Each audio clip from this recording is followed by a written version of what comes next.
Esse é o nosso primeiro episódio da Rádio Anit, que é um podcast ou será uma rádio? Talvez semanal sobre Valorant. Como eu falei, esse é o nosso primeiro episódio, então a gente vai pedir para que vocês sejam um pouco mais gentis conosco. Nesse primeiro episódio a gente vai falar sobre a lore do game, sobre o que a gente conhece da história até então. E vale salientar aqui, como eu disse várias vezes dentro do próprio programa, que nada é muito concreto ainda, então rola bastante especulação, justamente porque o jogo ainda tá no começo. Então tem muita coisa que pode mudar e muita coisa que vai mudar.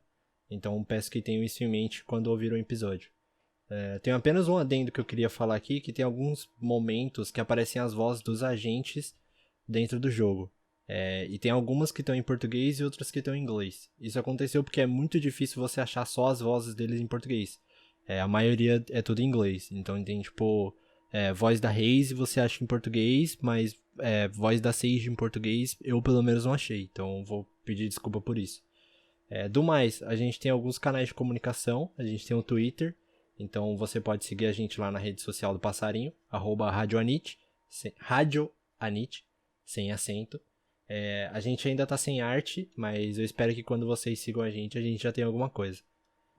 Você pode entrar em contato com a gente pelo nosso e-mail também, que é radioanit@gmail.com. Você pode enviar seu comentário, sua crítica, sua sugestão direto por lá, pra gente ler aqui no próximo episódio. Se você tiver feito alguma arte ou qualquer coisa assim, pode falar com a gente lá que a gente vai dar uma olhada, beleza? Por fim, novamente, eu vou pedir pra vocês serem um pouco gentis e apreciar esse episódio que deu um senhor trabalho pra fazer e editar. Compartilha com seus amigos que não conhecem a história do jogo, compartilha com seus streamers e os jogadores que vocês gostam também, que vocês gostem, para que eles possam entrar em contato com a gente e fazer parte do nosso bloco de entrevista e, enfim, tudo mais, né? Meu nome é Nesmero, o meu amigo é Leroy, não é o Jenkins. E até semana que vem, se der tudo certo. É isso.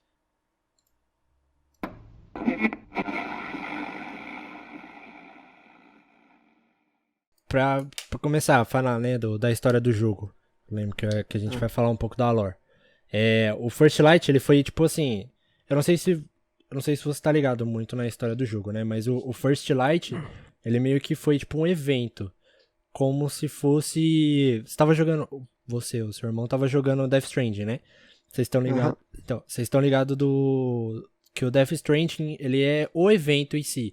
Tipo, o Death Stranding, ele é a chuva dentro do jogo, né? Certo. Então, o First Light, ele é basicamente a mesma coisa. A gente não sabe como que ele aconteceu, tem, tipo, muita teoria que fala sobre isso ainda, mas a gente não sabe ainda como ele aconteceu. A gente só sabe que o nome dele é First Light. E a gente sabe também que ele aconteceu ali por volta de, tipo, 2050, mais ou menos, né?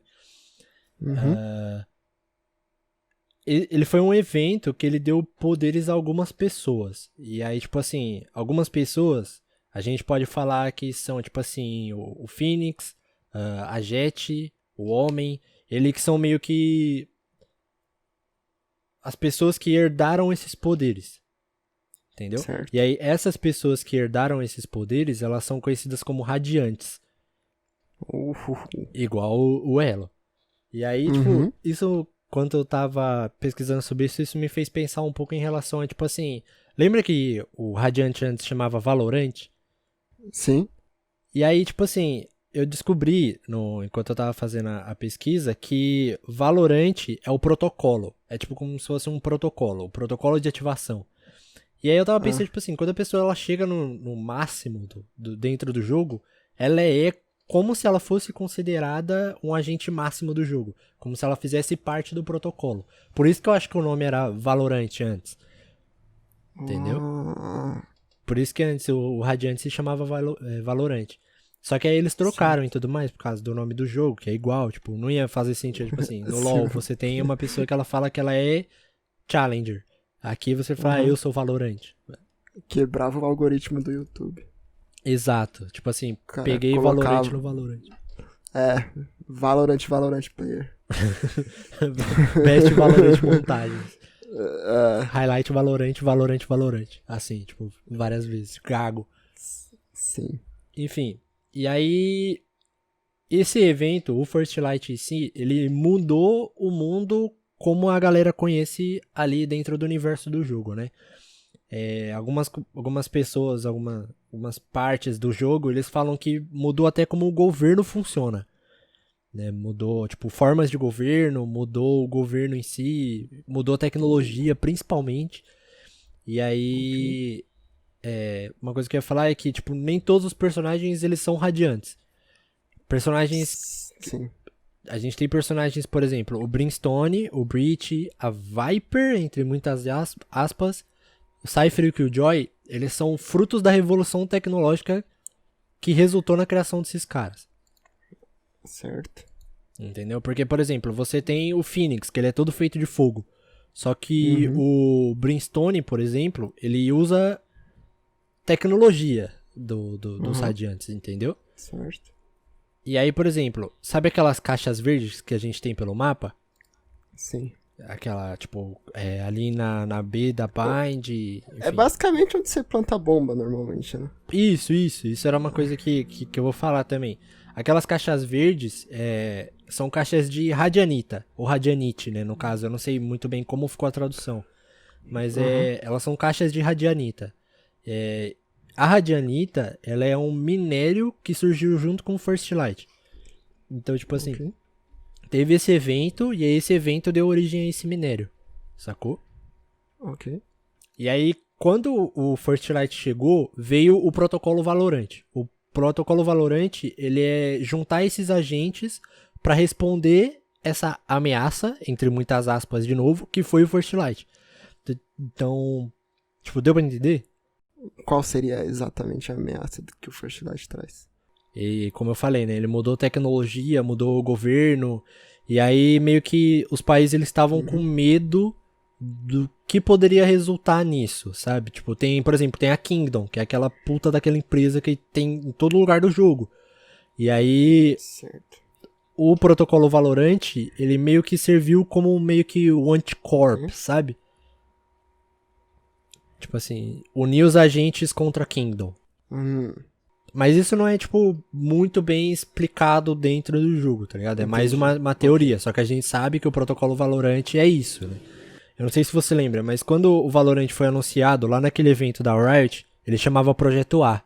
Teve um vídeo aí que uns caras acharam do processo de criação do Valorant. E eles viram que esse A significa Ares. Meu Deus. Ares, tipo a arma. Quando os caras perguntaram pros devs sobre o porquê que esse nome tinha, que era Projeto Ares, eles falaram assim que eles não podiam explicar. Parece que isso ainda vai voltar dentro do jogo. Como teve algumas coisas que saíram do jogo, quando teve o beta, elas saíram juntos, só que aí quando o jogo lançou em si, elas, tipo, pararam de existir, ela só foi retirada do jogo. Uma coisa, os caras perguntaram, numa sessão de entrevista lá pros devs, o porquê que aquele orb, qual que era a diferença daquele orbzinho que a gente usa pra pegar a ult e a orb que a Spike cria quando ela explode, tá ligado? E aí, eles falaram que, de novo, né? Eles falaram que eles não podem explicar o que é, mas eles falaram que a Spike, quando ela explode, ela não tá só explodindo. Ela tá fazendo alguma coisa a mais, além de explodir, tá ligado? A Spike, quando ela é colocada no chão, ela meio que suga a radianita que tá em volta. Tanto é que quando você planta a Spike, as orbes de radianita elas somem. Aquelas orbes de ult elas somem. Sim. Entendeu? E aí teve uma parte que, enfim, que corrobora com tudo isso, que é quando você tá fazendo o tutorial do game, quando você tá aprendendo sobre a Spike, o Brimstone, que é o cara que tá narrando o jogo, ele fala assim: isso é a Spike, é o que o inimigo usa pra roubar nossa radianita. Pra roubar, não pra destruir. Exato. Isso vai falar lá na frente com aquele esquema de multidimensões, com multirealidades, enfim, vai falar com tudo isso, sacou? Sim. Tipo, todos os sites, eu não sei se você percebeu, mas todos os sites do jogo onde você planta Spike, tem alguma coisa de radianita perto, sacou? Ou tem as caixas, ou tem, por exemplo, ali na B da Bind, que tem aquele canudo. Sim. Foi a que eu pensei. Ali, dentro daquele canudo, eu não sei se você viu, mas se você olhar pra baixo, tem essas caixas de radianita, sacou? Elas estão estocadas ali dentro. Por exemplo, acho que é a B da Split, que fica na frente da garagem, né? Isso. Então, ali em si, não tem uma parada feita de radianita, não tem aquelas caixas verdes, né? Mas tem, tipo, aquela parada onde você planta, ali onde a gente chama de default, né? Aquilo é tipo como se fosse um gerador de radianita. Tipo, um gerador de luz elétrica, basicamente, né? Só que ele é movido a radianita. Então dá pra falar que o minério de radianita é um minério de energia. Sim, só que ele não é feito só pra energia. No jogo, a Kingdom, que é essa empresa, ela usa a radianita pra gerar energia, como uma forma de geração de energia. Esse cara que eu vi bastante essa entrevista desse cara, mas eu não vou lembrar de onde que foi. Mas ele tava falando com os artistas do jogo e ele descobriu que a radianita em si, ela tinha outro nome. Ela ainda tem outro nome, né? Se você procurar lá nos arquivos do jogo, e aí vai falar tipo sobre data mining, essas fitas assim, a radianita ela vai ser chamada de Ether. Tipo o Ether do Ragnarok, sabe? Do Thor. Sim. Então, e aí ela falou que também não pode falar o porquê e tudo mais.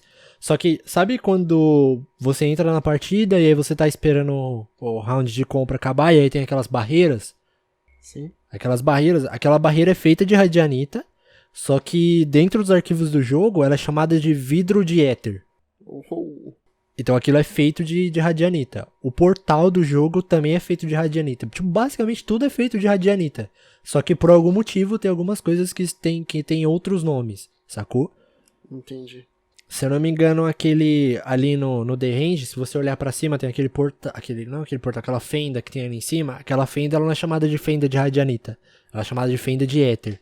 Só que também, mesma coisa. A gente não sabe por que tem esse nome, entendeu? Entendi. Aí, tipo, falando um pouco dos mapas, né? Eu falei um pouco da Bind, que tem aquele esquema de estocar radianita e tudo mais. A Bind, foi uma coisa que eu percebi também. É que, tipo, todo o mapa, ele basicamente conta uma história do jogo. Sacou? Por exemplo, na Bind, a Bind é um exemplo perfeito, pra você entender como que a radianita é processada. Tem o laboratório, né?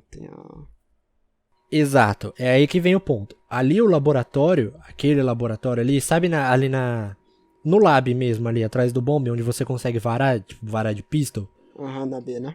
Isso, onde tem aquela, como se fosse uma prateleira ali, aí você consegue varar ali. Sim. Ali, ele tem tipo, como se fosse umas miniaturas ali. Aquelas miniaturas, elas mostram como que a radianita é extraída do solo. Sacou? A radianita ela é como se ela fosse tipo como se fosse um gás que sai do chão.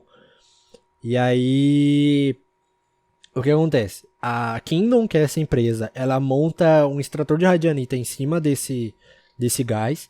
Ela não remove esse gás, mas ela tipo coloca esse extrator em cima dela e o gás ele meio que para de sair, sacou?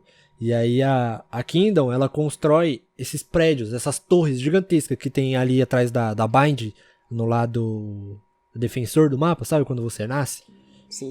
E aí você olha pra trás, tem aqueles prédios gigantes. Então aquilo é meio como se fosse um centro de extração da radianita, uma torre de extração da radianita, entendeu? E aí, depois que essa torre é colocada, e a radianita é extraída, ela é levada para uma refinaria. E aí que vem o pequeno plot twist. O laboratório ali da B não é um laboratório. Aquilo é uma refinaria de radianita, mano. Tanto que se você olhar naquelas miniaturas, você vai ver uma miniatura daquela refinaria, que tem umas torres verdes, assim, umas 3 torres verdes. E aí, se você sair ali do laboratório, né? Se você estiver ali no Ruka, né? Você consegue ver que é uma refinaria igualzinha que tá naquelas miniaturas, sacou? E aí, depois que você coloca que essa radianita ela é extraída e refinada, ela é colocada naquelas caixas verdes. Certo. Sacou? E aí, né, tem essas caixas verdes e tal, e é ali que elas são colocadas. Só que aí a galera percebeu que a radianita ela é uma parada muito instável, sacou? Tipo, Não é que porque ela tá naquela caixa verde ali que ela tá, tipo, segura. A galera meio que descobriu que aquela radianita ela meio que pode vazar por causa do... Pô, tem qual mapa que era? Eu acho que era no Icebox ou era na Split. Que tinha alguma coisa falando sobre vazamento. Ah, sim, lembrei. Na Split, que tem aquela estação de trem, tem uma das falas da estação de trem que ela fala que, em japonês, né, claro. Mas ela fala que um dos vazamentos de radianita foi consertado. Então, tipo, a estação vai operar normalmente. Ah, então é como se fosse um elemento radioativo, né? Ele gera energia, mas ao mesmo tempo é perigoso. Isso. Ainda na Bind, né? A Bind é, tipo, puta, o melhor mapa do jogo, né? Principalmente pra quem joga de Sova. Mas foi também um dos primeiros mapas, né, do game. E ali na Bind, ali o Celdar, sabe? Onde o pessoal fica de Alp. De Operator, no caso. Sim. Ali atrás, ele é... Dá pra você ver como funciona dentro de um gerador de energia feito com radianita, sacou? Porque se você tá ali no céu e você olhar pra trás, você vê como a energia tá sendo processada. Sim. Tem uma luz bem distratora, diga-se de passagem ali. Então. Ah, sim, a Kingdom. A Kingdom, tipo, falando, né, em relação aos mapas, ali na Split... A Split, ela é basicamente feita pra gente poder entender como que funciona, como, né, no caso, tipo, a Bind ela serve pra gente entender como que funciona a Radianita, basicamente. Na Split já é diferente. A Split, ela vai, por ser um mapa, né, que nem todo mundo gosta, mas ela vai mostrar a influência da Kingdom na sociedade. Certo. Tipo, se você parar pra pensar, é meio bizarro, sacou? Porque, tipo assim, pra jogador, tipo, de FPS igual a gente não tá muito se importando com isso, sacou? Uhum. Só que aí, tipo assim, você vê que não é só o mapa. Tipo, o mapa não só tá lá, sabe? Sim. Por exemplo, se você pegar a Split e você dividir ela ali no meio, né? Você tem o bombe A e o bombe B. Certo. É completamente diferente um ponto do outro, sacou? Sim. Se você dividir o mapa no meio, você vai ver que, por exemplo, ali na A, você tem os cafés da Kingdom. Você tem a loja de tênis da Kingdom. Você tem a estação de trem da Kingdom. Sacou? Enquanto que ali no B-Site, né, você vê uma parada meio tradicional. Porque ele é um mapa que se passa no Japão, se eu não me engano. Se eu não me engano. Não tenho certeza. Mas enfim, ele se passa de um lado mais oriental.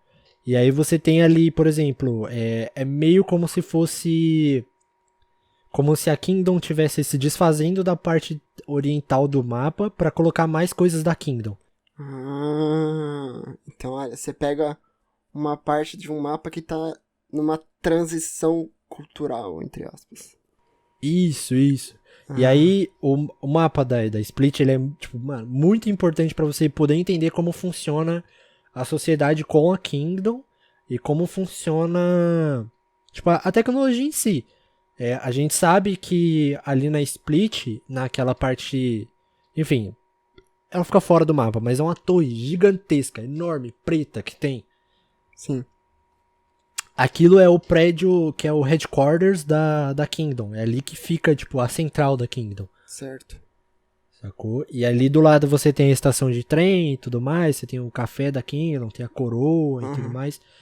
E aí, se você for ali pelo B ali, você vai ver muito... Meio que uma galera meio que de resistência que tem contra a Kingdom. Entendeu? Tipo, você pode ver ali... Você pode ver muito cartaz chamando a Kingdom de mentirosa. Você pode ver muito cartaz falando que... Tipo assim, como se desse a entender que, tipo, nada vai... Que eles não vão deixar a Kingdom tomar tudo sozinha, sacou? Tipo, tem meio que uma resistência ali. É interessante.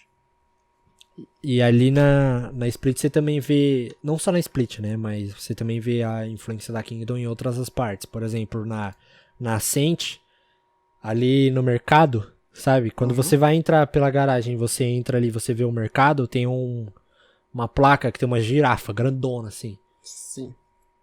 Então, ali é que isso foi retirado do jogo, né? Mas aparentemente, a Ascent era como se fosse meio que como se fosse um zoológico. Entendeu? Okay. Porque tinha um arquivo do jogo que foi removido, que aquela girafa que tava ali, ela tava escrito zoológico, basicamente, né? Enfim, tava escrito zoológico e aí foi retirado isso do jogo. Oh. Tem muita coisa que foi retirada do jogo, né? Uhum. E aí, por exemplo, agora a gente fala da Raven, ó, a Havana, como é que eu chamo, né? Uhum. A Raven, ela é um lugar que ele mostra ali, quando você nasce ali, você tá de defensor na Raven, você vê... Enfim, você tá de defensor na Raven, você olhar pra trás, você vai ver o laboratório em si de Radianita, de teste de Radianita, sacou? Ali, por exemplo, debaixo do céu da A, ali é um lugar de transporte de Radianita. Se você olhar no chão, dependendo... Aí eu já não sei, entre questão de gráfico, de quanto você tá usando o gráfico do jogo, enfim. Mas se você olhar ali, você vai ver que tem umas marcas de trator ali no chão, que é igualzinho o trator que tem na Bind. Entendeu? Que é o caminhão. E eles usam essa parada meio que pra estocar a Radianita. Né? Pra transportar a Radianita, né? Só que aí no caso, ali na Raven, a gente tem meio que um forte indício, entre muitas aspas, de que teve um teste ali com parada de Radianita e aí deu muito errado. Sacou? Tanto que se você olhar pra trás, você vai ver que tem, tipo, mano, umas pedras pretas que surgem do chão. E, enfim. Tinha um card no jogo também que foi retirado quando saiu do beta, que ele chamava teste de Radianita. Não, ele chamava explosão de Radianita.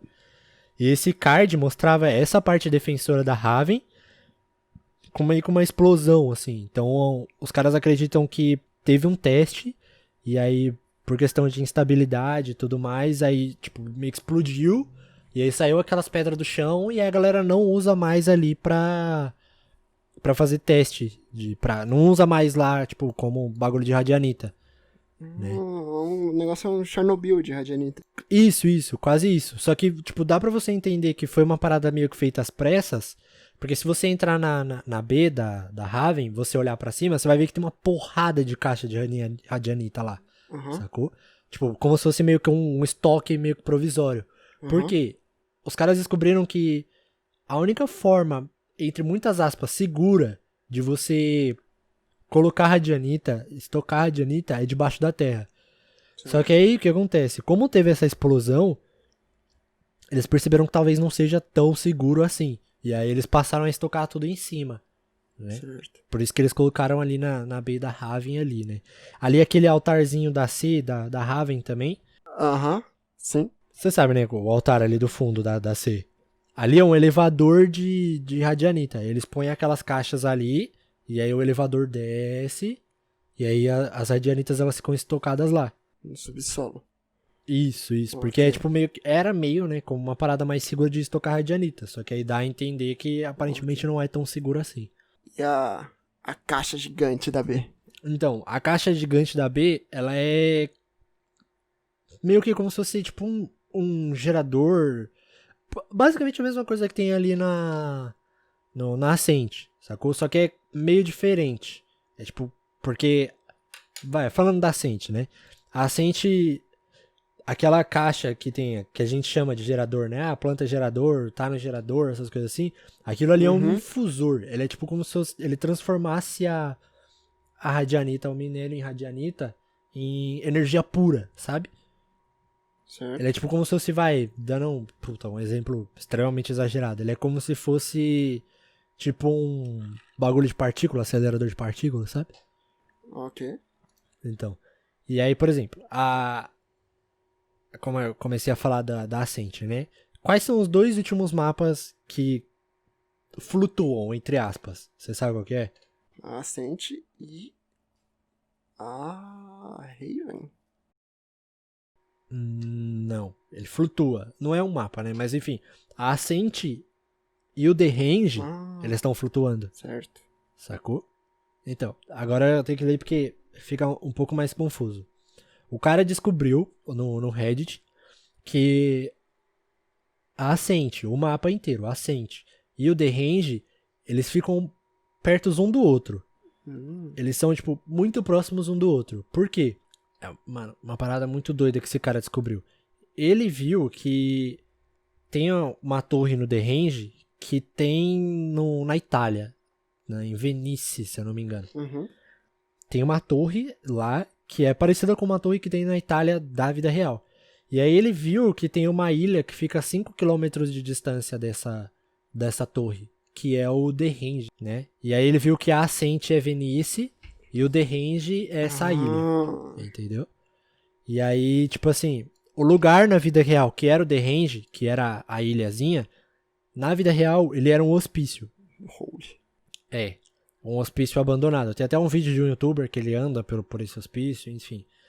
Aí tu fala assim, mas é coincidência e tudo mais. Mas se você estiver dentro do The Range, você vai ver... Eu não sei se você já fez aquele treino de planta de spike que tem no The Range, que você faz no tutorial.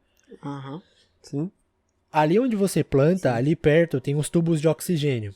Se você andar ali na onde você troca de arma, troca de agente, enfim, ali bem no The Range mesmo, onde você spawna no The Range, você vai ver que tem umas camas hospitalares, tem tipo remédio, tem tanque de oxigênio, tem... Sim, nos cantos, sim.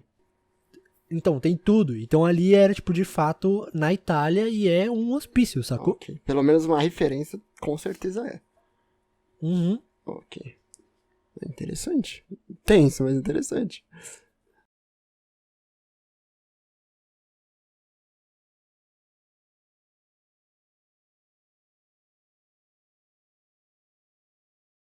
Assim, meio que chegando no finzinho, né?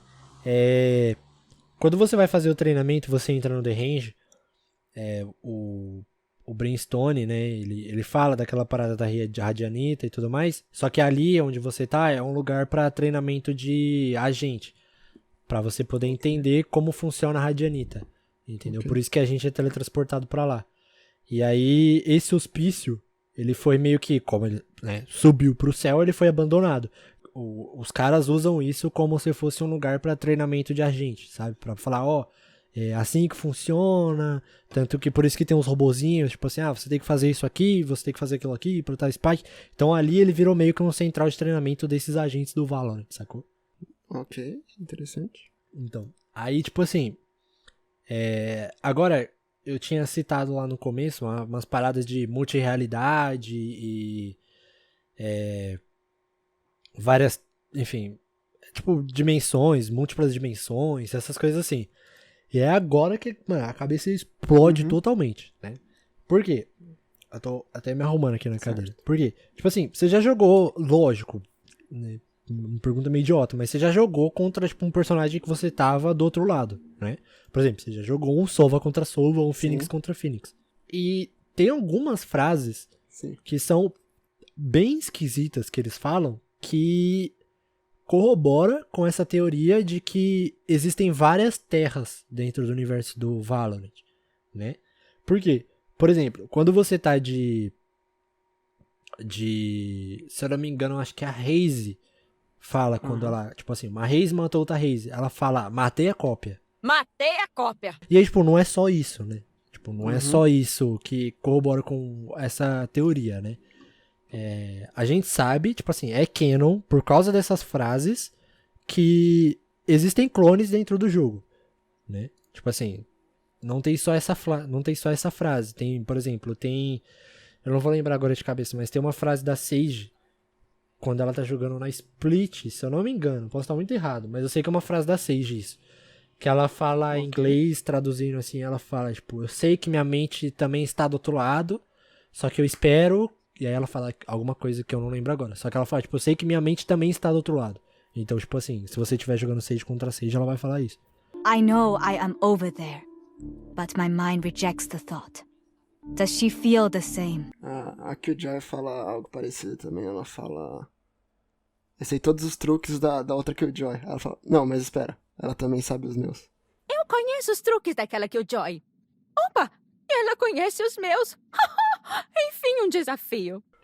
Então, isso colabora com essa teoria de que a gente tá lidando com múltiplas terras, né? Por exemplo, o Sova, ele tem uma frase que ele fala, que eu também não vou lembrar de cabeça, mas ele fala... Em inglês ele fala I spared you the first time we met. Que é tipo assim, eu poupei a primeira vez que a gente se encontrou. Sova, I spared you when we first met.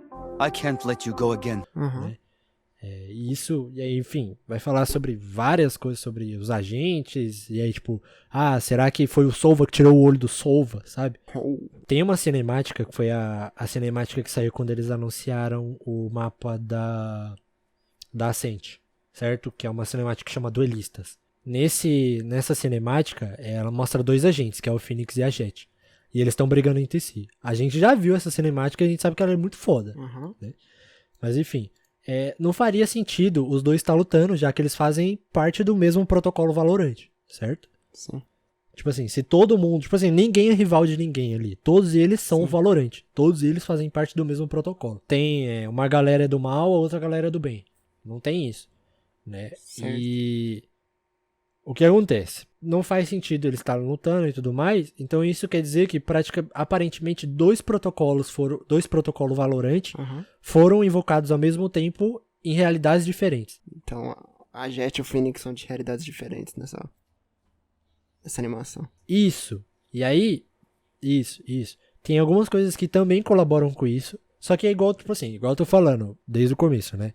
Isso aqui é meio que uma teoria. Não tem um lugar onde vai estar escrito a história do jogo em si, entendeu? Então, tipo assim, é tudo meio que o que a galera tá falando. Tipo, é o que a galera viu em arquivo, o que a galera vê na cinemática e tudo mais.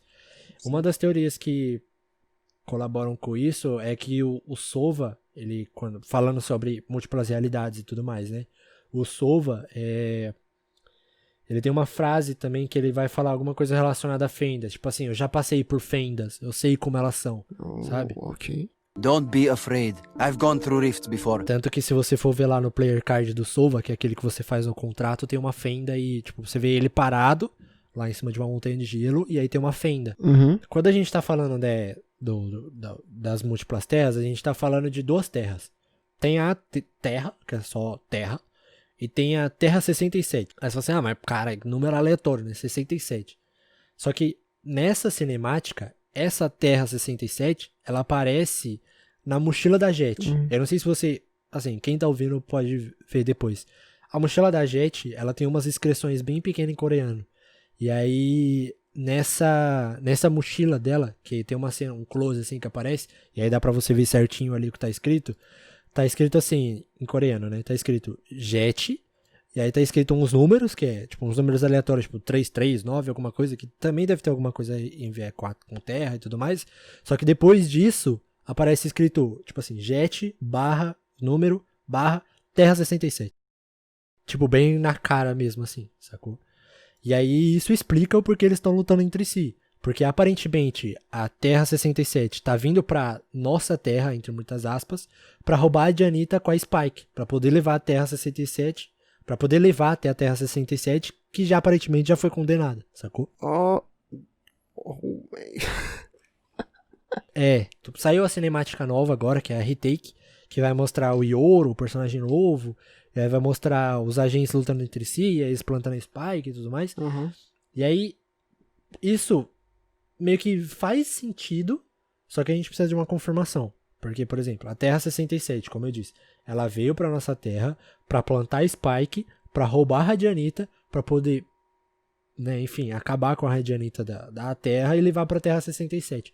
Por isso que você tem times que são iguais e lutam entre si no jogo, sacou? Então, tipo assim, o fato de você jogar o jogo mostra que isso faz parte da história. Não é só, tipo, 5 pessoas contra 5 pessoas. É uma terra que foi condenada, que tá tentando derrubar outra terra, sacou? Tem todo um lance de data e coisa que aparece no nascente, que... Enfim, tem coisa que aparece nascente, coisa que... tipo, algumas datas que aparecem em cinemática, mas aí também se eu for falar disso, eu vou falar, tipo, o tempo todo, vou ficar falando disso, tipo, o dia inteiro, sacou? Existe algum outro sinal de que existe outras terras ou só a 67, por enquanto, pelo menos? Não, por enquanto só a 67 mesmo. Ok.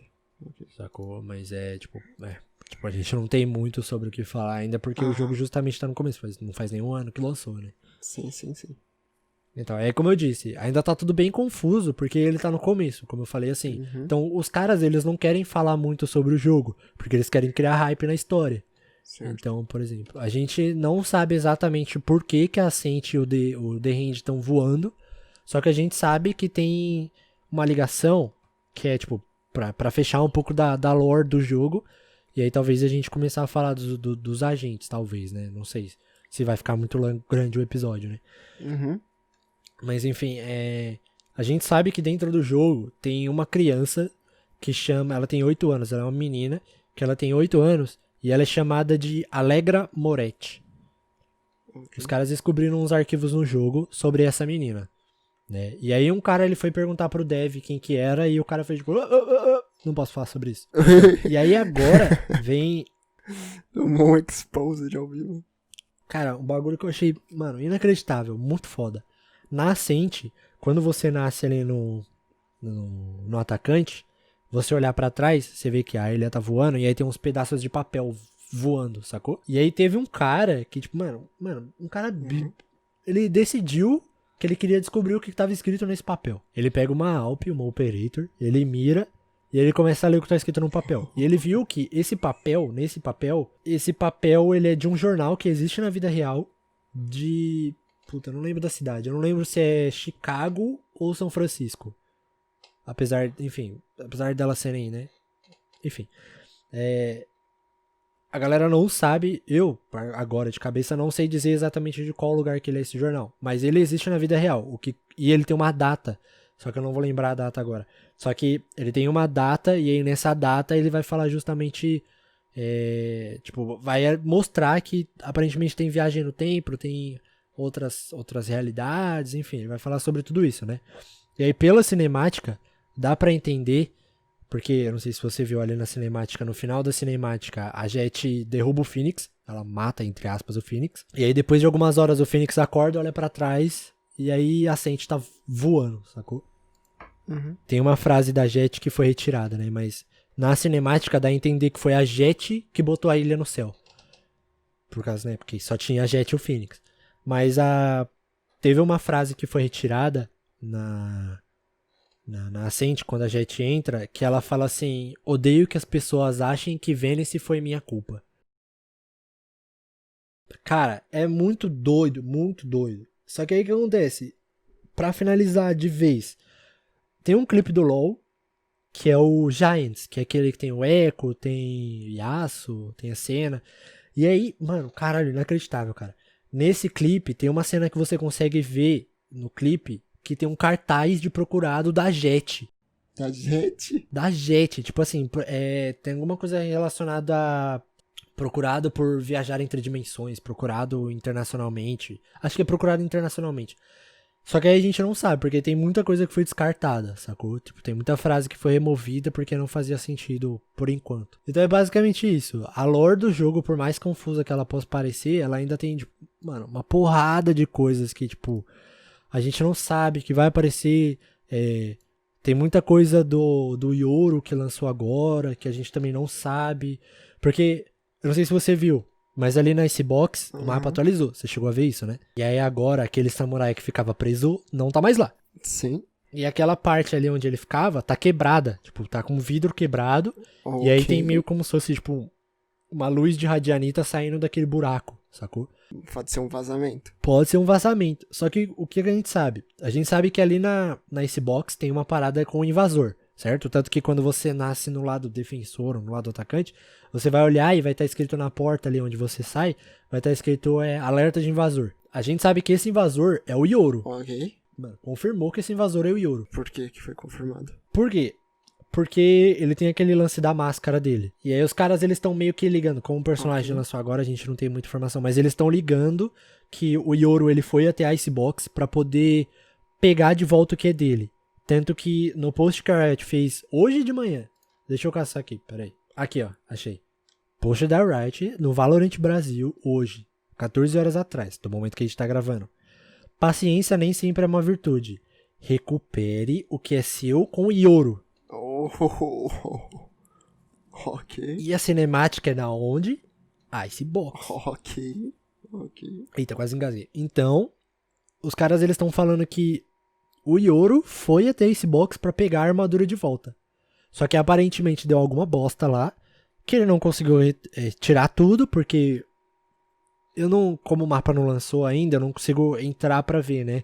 Mas aparentemente tá só o capacete do samurai lá. Parece que a armadura saiu, ou tá só o capacete, e tá só o capacete, entendeu? Só que, enfim, isso a gente não consegue falar agora porque, enfim, o mapa não lançou, falta o quê? 2 dias pra Não tem lançar. acesso ainda. Isso, 2 ou 3 dias. É interessante comentar que, previamente, a Riot planejava lançar esse box junto com o Yoro, né? Porque a ideia era que um mapa lançasse todo o começo de episódio, mas eles tiveram que adiantar por outros motivos.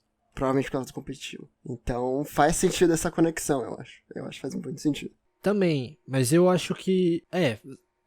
a conexão faz sentido, só que eu acho que eles colocaram o Icebox, lançaram o Icebox antes, porque, tipo, eu acho que a comunidade tava reclamando muito sobre o novo mapa, sabe? Porque, por exemplo, do lançamento da Ascent, entre o lançamento da Ascent e a Icebox, é muito tempo. E aí a comunidade, pelo que eu vejo, assim, eu acompanho mais a comunidade gringa e tudo mais. Os caras, eles reclamavam muito de falta de mapas, sabe?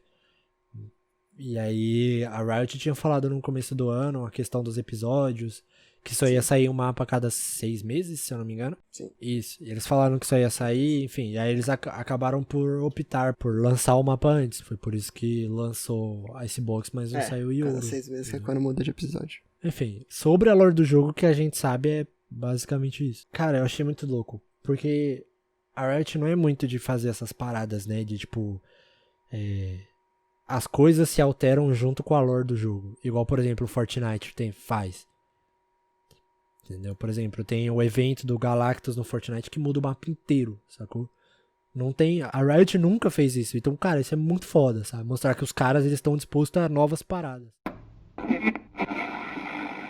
Nessa próxima atualização, que vai ter no episódio 2, que a gente tem confirmado, além, né, do lançamento do Yoro e tal, dessas atualizações de mapa, que a gente vai ter na Icebox, a gente vai ter essas alterações de patch mesmo, que vai ser, por exemplo, um nerf no homem, em que a smoke dele vai atravessar mais lentamente. A gente vai ter um aumento no custo da flashbang dele, que vai de 200 para 400, o que pode mudar bastante aí a forma como funciona a economia do homem. Provavelmente vai mudar a escolha de sempre homem para talvez Brimstone em alguns mapas. Isso é uma coisa que eu achei maneiro. Eu tô acompanhando bastante o cenário da galera falando, né? Tipo, esse vazamento, assim, entre aspas, saiu hoje, né? Do homem, do Brimstone. A galera tava falando que isso meio que matou o homem. Eu não acho que seja tão grave assim, mas eu acho que sim. Igual você falou, vai parar de ser homem 100% pra ser homem em alguns mapas, sacou? Sim, eu acho, por exemplo, o homem na Icebox muito bom, comparado com o Brimstone.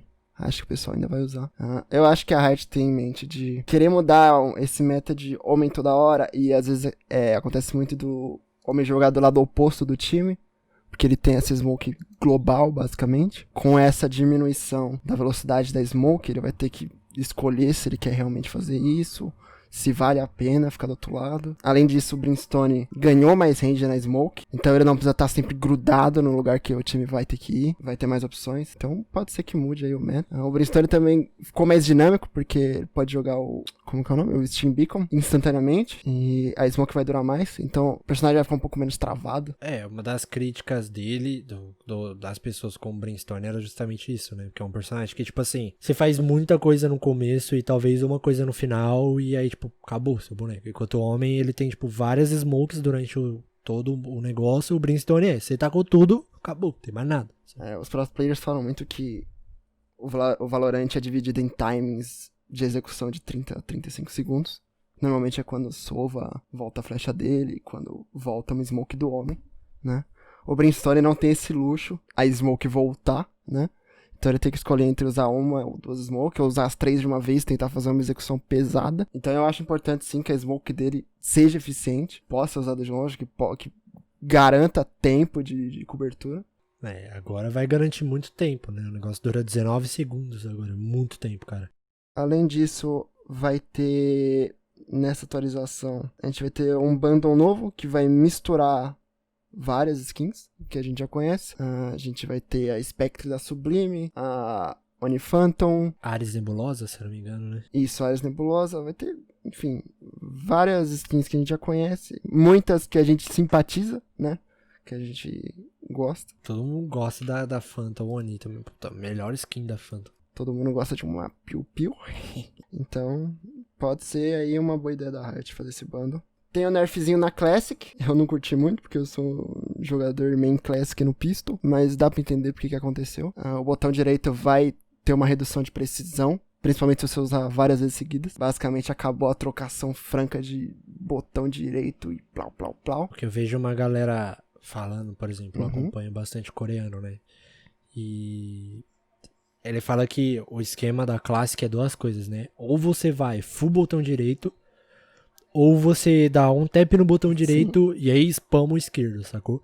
Porque isso agora vai fazer mais sentido, porque se você dá 2 vezes o botão direito, vai abrir um pouquinho o espaço, assim, né, entre os tiros, entre as balas. E aí se você clicar com o botão direito e aí clicar com o esquerdo, vai fazer mais sentido, sacou? Eu não cheguei a ver ninguém testando seriamente, mas eu assumo que isso também vai mexer no pulo e botão direito, na jet flutuando e atirando com essa Classic, né? Cara, bizarro. Não faz muito sentido. Quer dizer, faz, mas não faz. Porque há um tempo atrás eles bufaram esse esquema do pulo e atirar com o botão direito, lembra? Então, eles começaram nerfando, aí fizeram uma alteração pra tentar fazer funcionar ainda, mas não ser tão forte, então parece que eles não se decidem muito bem.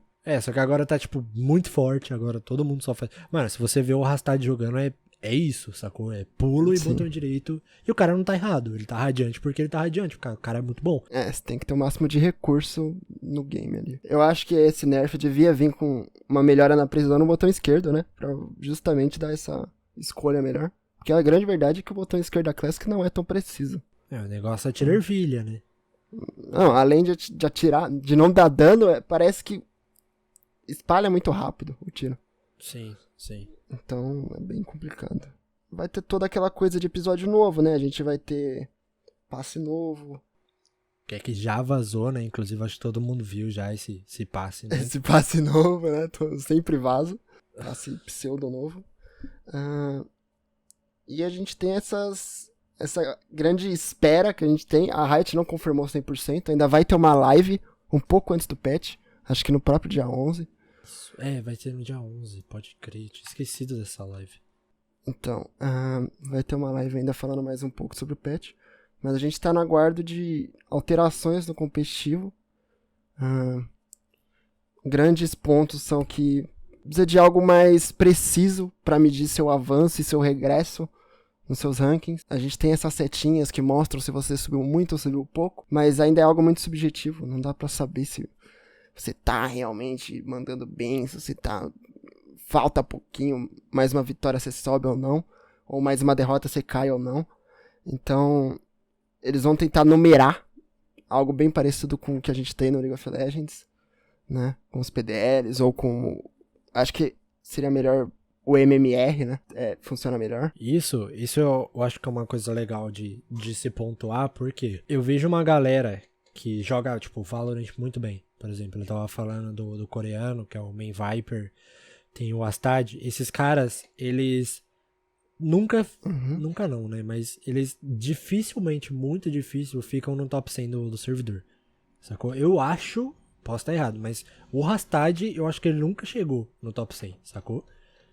E aí você vê o cara jogando, eu vi a live dele hoje, ele tava mostrando as estatísticas com um site tipo o APGG, sacou?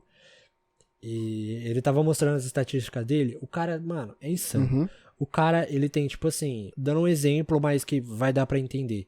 Ele tem 20 mil kills dentro do jogo.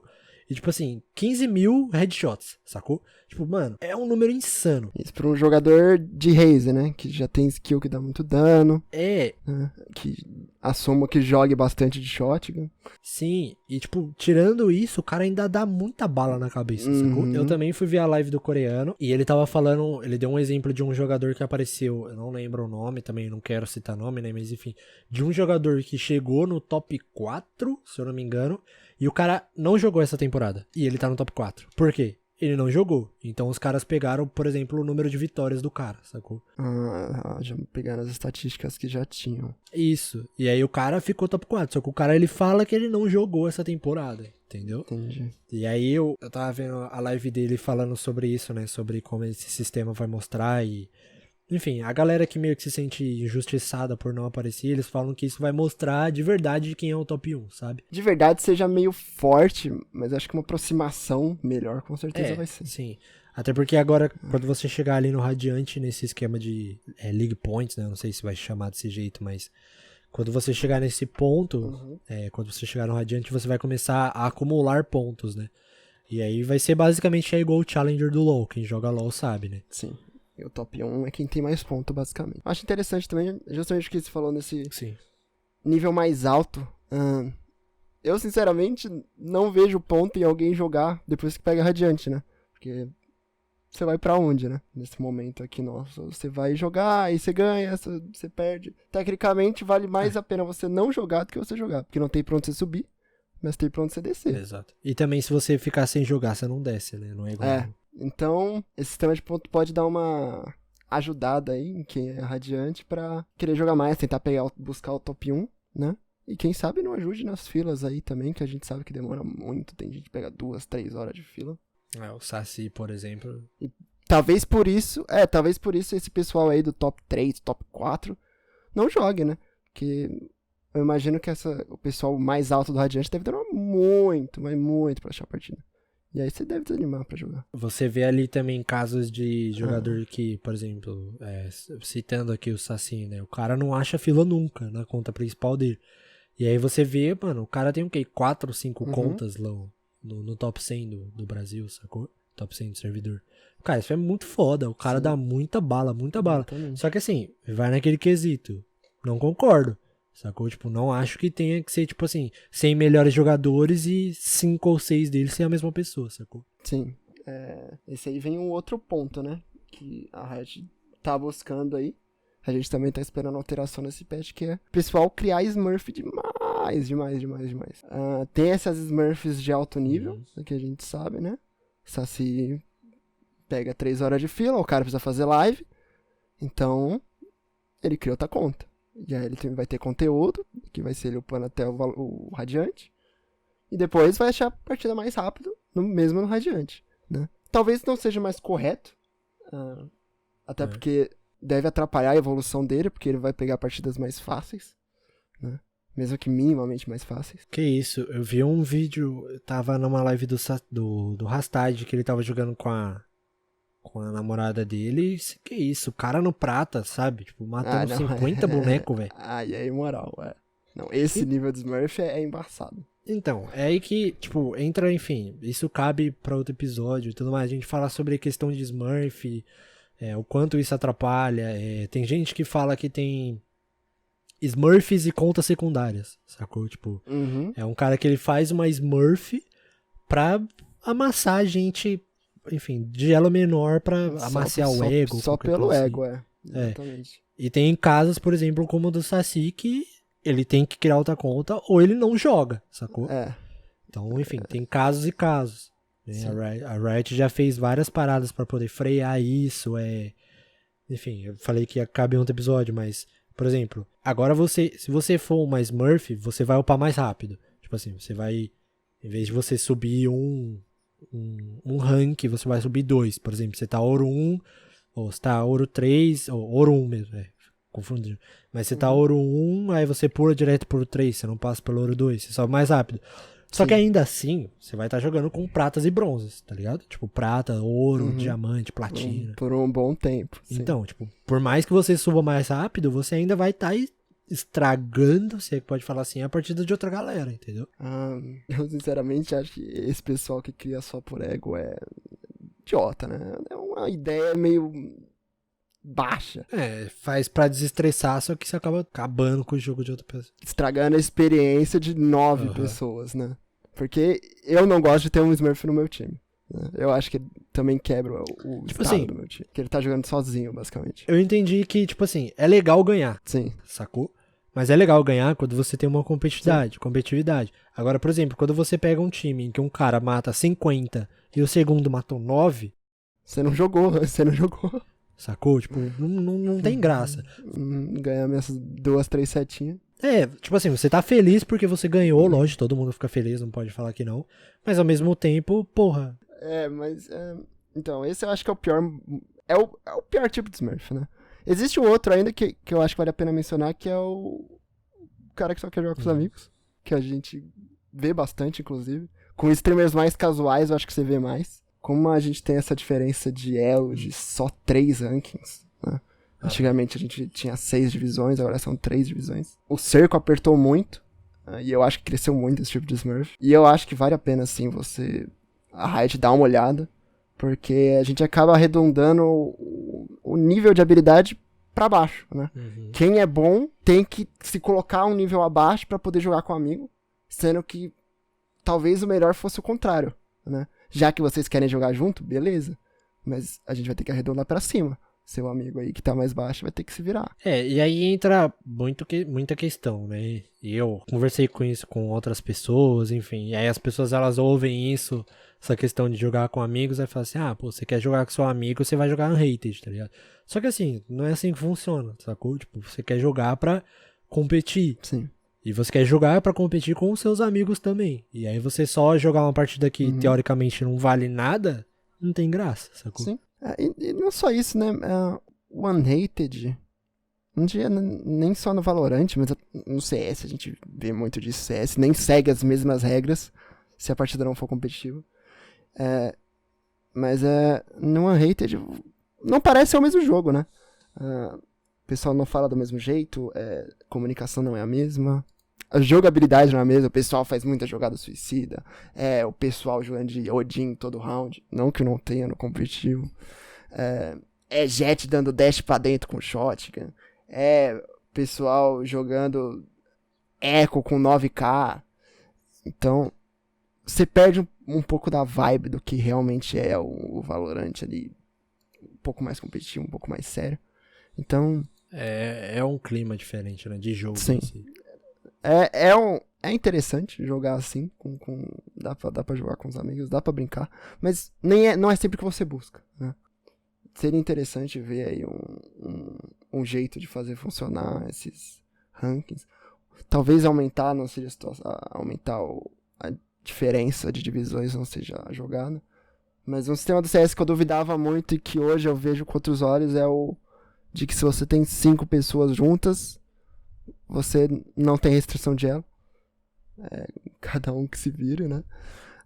Outro sistema, acho que o Clash do LoL mostra bastante também. Que você pode juntar todo mundo ali no seu time pra jogar um torneiozinho. Mas o time vai ter um tier, né? E você vai ser balanceado a partir desse tier. E aí pode ser que a partida não fique tão justa por você ter só um player muito bom e os outros ruins, enquanto o outro time vai ter vários players levemente acima da média, né? Mas mesmo assim é o mais próximo que dá pra o sistema conseguir balancear, né? E ainda assim faz sentido, né? Então, é algo complicado no geral, mas com certeza tem jeitos melhores de fazer do que o que tá acontecendo agora no Valorant. Mas aí, tipo, entra aquela coisa também de que o jogo tá no começo, sacou? Mas eu acho que seria maneiro uma parada assim, tipo, fazer meio que tipo, como se fosse um Clash do Valorant, já pensou? Tipo, você junta seu time e aí vocês jogam, tipo, pô, massa demais, velho. Sim. É muito da hora. O do LoL, muitas vezes eu só voltei a jogar LoL pra poder jogar Clash, né? Joga uma semana, entende as mecânicas e aí bora jogar um Clash. Prende bastante. A grande verdade é que a maioria dos jogos online você joga porque você tem amigo jogando, né? E eu acho que o Valorant tinha que dar mais atenção pra isso. Manter a competitividade é importante, sim. Mas a maioria do seu público normalmente é quem quer se divertir, né? Então é importante você ter isso em mente também. Tem mais algum ponto? Da atualização, eu acho que foi tudo, né? Bom, então é isso. Falando um pouco mais aqui sobre, né, o que vai ser do podcast em si, o que a gente tá pensando, né? A gente quer fazer uma parada em que a gente consiga entrevistar uma galera que seja do cenário, sacou? Tipo, a gente quer entrevistar uma galera que seja streamer, uma galera que jogue profissionalmente, uma galera que seja amadora, mas que tenha alguma coisa pra falar sobre o jogo, sacou? A gente quer mais pessoas pra falar sobre o jogo que a gente joga e que a gente gosta, querendo ou não. Que traga outros pontos de vista, né? Que tenha outras ideias. Então a gente vai fazer assim, nesse episódio em si a gente não vai ter nenhuma entrevista ou qualquer coisa assim, justamente porque a gente queria abordar o começo de tudo isso, né? A gente dividiu meio que esse programa em 2 blocos. Inclusive é uma coisa que eu não falei pra você, mas eu pensei num nome muito foda pra quando a gente for falar de próximas atualizações. E aí, é aquele esquema. O programa, ele tá longo, ele já tá com 1h10 mas porque justamente a gente queria abordar. Primeiro porque é o primeiro programa em si, então a gente queria mais falar sobre a lore do jogo pra gente justamente ter por onde começar.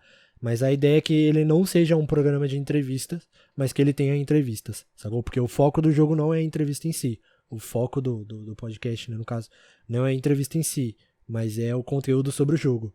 Então, por exemplo, futuramente, talvez no próximo episódio já a gente fale um pouco mais sobre a lore de personagem, a gente já fale um pouco mais de competitivo.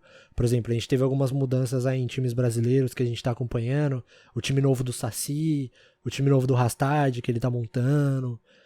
Tem muita gente que tá free agent também. Tem uma galera que tá... Por exemplo, o Scream da Team Liquid, ele é um jogador de CS. Só que aí como o Fallen foi pra Team Liquid no CS, ele ficou livre pra jogar Valorant na Team Liquid do Valorant, entendeu? Então a gente pretende falar sobre, tipo, todas essas coisas dentro do universo do Valorant. É lógico, né?